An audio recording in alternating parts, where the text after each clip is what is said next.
আজকে শেষ দিন দশমী প্রতিমা বিসর্জনের মাধ্যমে আমাদের এই 2025 সালের দুর্গাপূজার সমাপ্তি করছে। বাংলাদেশ সাম্প্রদায়িক সম্প্রীতির দেশ। এই দেশে আমরা সকলে মিলেমিশে এক হয়ে আছি। আজকের এই বিসর্জনের গাটলা একই অবস্থা। আমাদের জেলার সুযোগ্য জেলা প্রশাসক মহোদয়, পুলিশ সুপার মহোদয়, আমাদের পৌরসভার প্রশাসক মহোদয়, সদরের ইউএনও, আমাদের সদরের ভারপ্রাপ্ত কর্মকর্তা, সেনাবাহিনীর সদস্যবৃন্দ, র্যাব, বিজিবি, অন্যান্য আইন শৃঙ্খলা রক্ষাকারী বাহিনীর সদস্যবৃন্দ, দলীয় নেতৃবৃন্দ, এলাকার মুরব্বিয়ান, সুধীমণ্ডলী, আসসালামু আলাইকুম, আদাব। এখানে রাজনৈতিক বক্তৃতা দেওয়ার কোনো অবকাশ নেই। আমরা এই এলাকায় জন্মগ্রহণ করেছি, এই এলাকায় বসবাস করি। এই এলাকার মধ্যে যত ভালো কাজ হবে এগুলার সুফল কিন্তু আমরাই ভোগ করব। আমরা যখন যেভাবে সুযোগ পেয়েছি আমরা আমাদের এলাকার জন্য কাজ করেছি।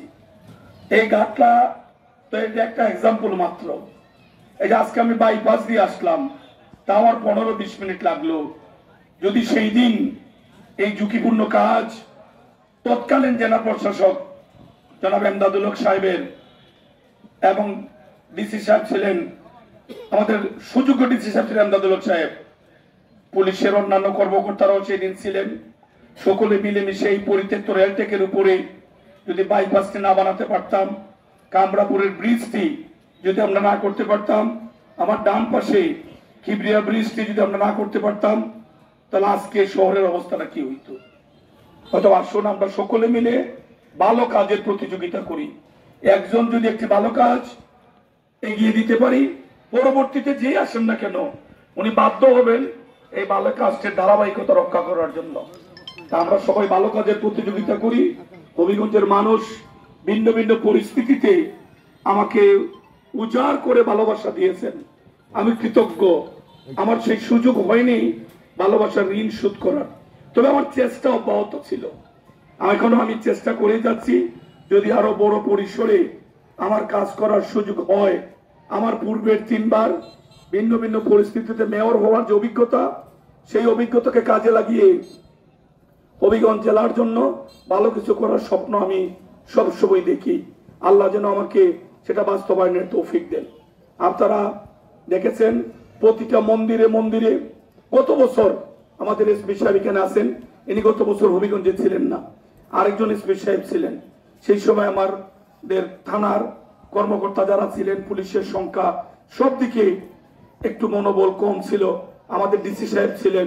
সারা হবিগঞ্জের মানুষ, আমরা যারা বিশেষ করে বিএনপি করি, আমরা জনাব তারেক রহমান সাহেবের নির্দেশে 64 জেলায়, সবকটি মহানগরে, সবকটি পৌরসভায়, সবকটি ইউনিয়নে, ওয়ার্ডে আমরা আমাদের দলীয় নেতৃবৃন্দকে একদম পুলিশ যেভাবে দায়িত্ব ভাগ করে দেয় আমরা এইভাবে দায়িত্ব ভাগ করে দিয়েছিলাম। কোন মণ্ডপে যদি ন্যূনতম কোনো বিশৃঙ্খলা হয় তাহলে বোঝা যাবে ওই এলাকার বিএনপি দায়িত্ব পালনে উনি সঠিকভাবে, ওনার সামর্থ্য নেই, পরবর্তীতে ওনাকে নিয়ে দল বিবেচনা করবে। এই দলের কঠিন বার্তায় প্রত্যেকটা মানুষ দায়িত্ব পালন করেছে। গত বছরের অভিজ্ঞতাকে কাজে লাগিয়ে এইবার মাঠে ময়দানে আমাদের গর্বিত সেনাবাহিনী, র্যাব, বিজিবি, পুলিশ সহ সবাই মাঠে ছিলেন। সর্বোপরি আমাদের জেলা প্রশাসন সার্বিক খোঁজখবর রেখেছেন, তদারকি করেছেন। আমাদের জেলায় কোনো বিশৃঙ্খল পরিবেশ হয়নি। হবিগঞ্জ বরাবরই আমরা সাম্প্রদায়িক সম্প্রীতিতে, আমাদের ঐতিহ্য অত্যন্ত উজ্জ্বল, আমাদের মধ্যে অত্যন্ত ভ্রাতৃত্ববোধ আছে। আমরা একে অপরের আত্মীয় না হলেও আমরা আত্মীয়র চেয়ে কোনো অংশে কম নই। আমাদের মধ্যে এই ঐতিহ্য, আমরা হয়তো একদিন থাকবো না, কিন্তু আমাদের পরবর্তী প্রজন্ম এটাকে আরো মজবুত করবে, এটাই প্রত্যাশা করি। প্রশাসনের যারা আছেন অনুরোধ করব, আজকে অন্তর্বর্তীকালীন সরকার, ডক্টর ইউনূস স্যারের সরকার, নিরপেক্ষ সরকার, আপনারা যেভাবে নিরপেক্ষভাবে দায়িত্ব পালন করছেন, আগামী ফেব্রুয়ারি মাসে আমরা 3টি টার্ম আমাদের এই তরুণ প্রজন্ম সহ সব বয়সের মানুষ আমাদের মত প্রকাশের একটা সুযোগের অপেক্ষায় আছি।